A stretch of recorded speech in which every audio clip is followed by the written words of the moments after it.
À Dakar, durant 2 jours de débat sur la paix et la sécurité, les dirigeants africains présents sont revenus largement sur leur rôle dans le maintien de la paix sur le continent.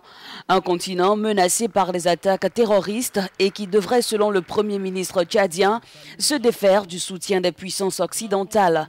Avis partagé également par le président rwandais.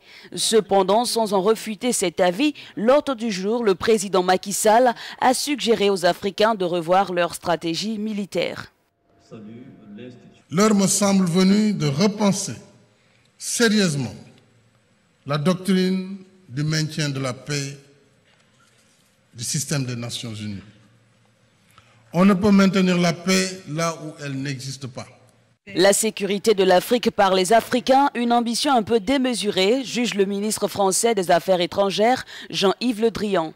Faisons en sorte que la mobilisation africaine conduise à des opérations de maintien de la paix plus performantes et conduise à un dynamisme plus fort et des résultats meilleurs. Toujours selon ce dernier, la France souhaite installer une école nationale à vocation régionale dans le domaine de la cybersécurité à Dakar. Pour la mise en place de cette école, comme pour la force du G5 Sahel, il faut des moyens. Des obstacles de financement auxquels les forces africaines se voient confrontées, précise le président malien.